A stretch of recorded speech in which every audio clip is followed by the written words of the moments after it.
I just bought the Panasonic Lumix FZ300, and I just want to try to quickly go over some of the points of the camera. This is a bridge camera or super zoom camera with a fixed lens. So it's not a DSLR. Like, the sensor that comes on this is very small. It's a 2/3 sensor. So I wouldn't recommend this to anybody who takes photos seriously. Panasonic, a lot of their cameras, and this one in particular, is very video centric. You know, you have a 2/3 sensor, which doesn't create really great, bright, color accurate images and whatnot, but the camera has a 4K capability. So that's where the compromise lies with this camera. If you want to do photography, and if you want some video as well, I would spend $100 more and get the Nikon D3500 with the stock lens, because that's like $500 right now on Amazon, and this one right now on Amazon is $400, and I bought a package deal for it for $450.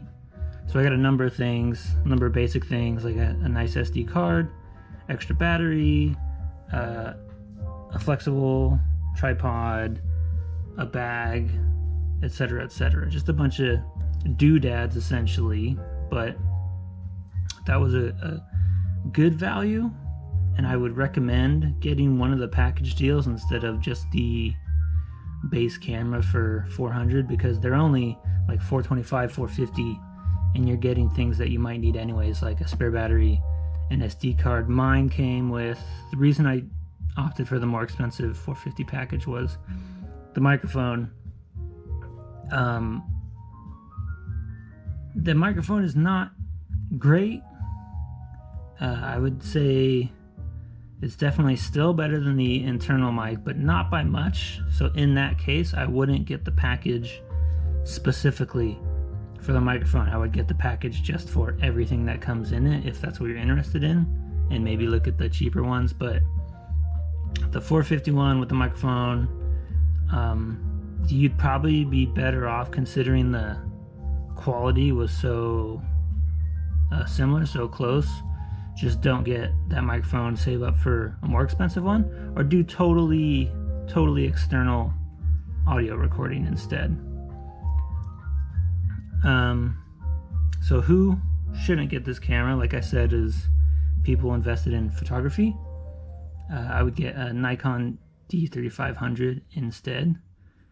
And who this camera is for is somebody who wants to do video on a budget, but also wants certain features that you would normally get in a more expensive DSLR, like having the hot shoe and the mic input for the external audio recording through the microphone.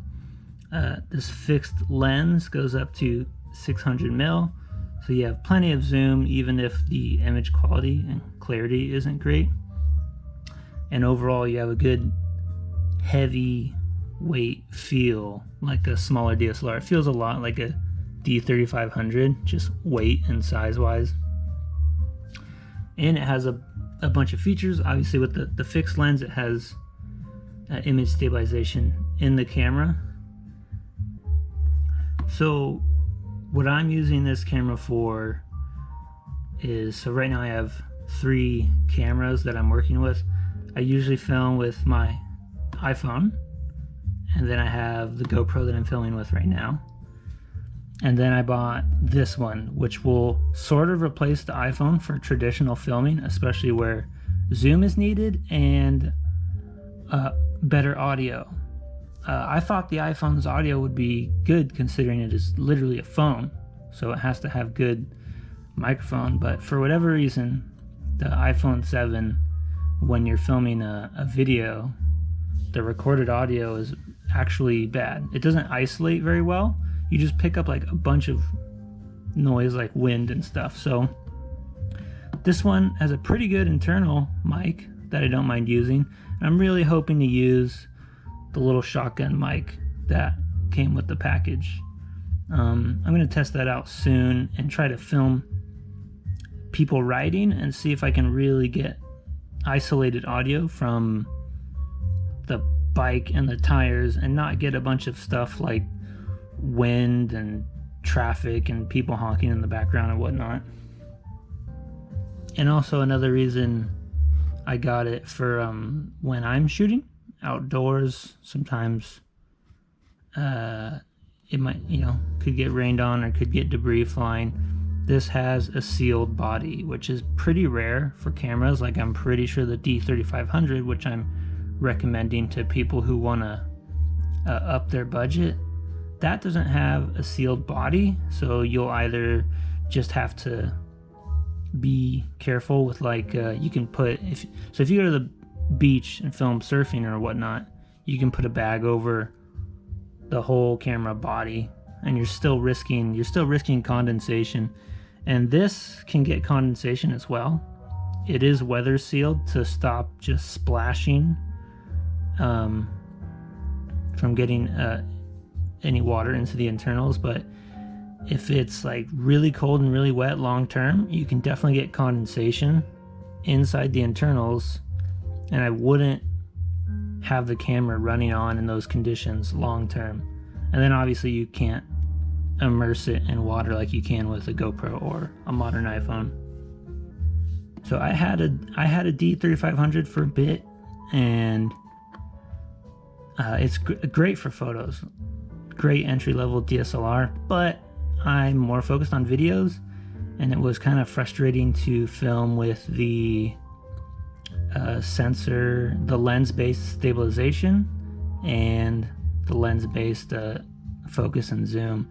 It was hard to control, noisy, and even though the image was great, I mean, if you were just shooting something that's perfectly still, like if you just wanted to shoot maybe a flower with a bee on it with the D3500, it would be great. You can't do 4K on that camera, but that sensor that it has, the color accuracy, everything's going to look really good. But this camera is a whole $100 less than the D3500, and the autofocus and zoom capabilities are superior. It is a fixed lens, so unfortunately I forget what it goes to. It says 25 mil, so you can't go under that. There's literally no way to pull it in, whereas with a D35 you could start shoving all kinds of wide angles and fisheyes on it if you chose to buy those. But definitely for this price, I mean, even under $500, but specifically for $400, there's almost no better camera, just like in general. And then if you're video specific like I am, then this camera is going to be a super great workhorse, because you have lots of range for just zooming. There's a ton of features that I don't even go into. I'm not using 99% of all the features because I just film basic stuff. I just need it stabilized. And then you have all the other things, like it has image stabilization, it has the hot shoe for the external mic, it has a weather sealed body for if you want to do outdoor shooting, especially for the beach and sea spray. Like if you're early morning at the beach when it's real cold and there's just moisture in the air, that can be dangerous with DSLRs. And then I didn't quite mention it. I did say this has a small sensor, but a really important thing is talking about low light capabilities with a camera at this budget and with this sensor size. You're gonna work really hard to make adjustments to get anything low light working.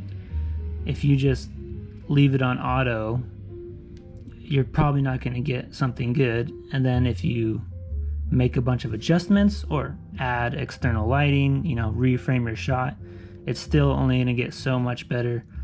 So even for video, don't expect to get much out of low light. If you want to do low light, video or photo, get the D3500 with the bigger sensor and the more impressive ISO performance at the higher range, and you can actually get some decent low light shots, both photo and video.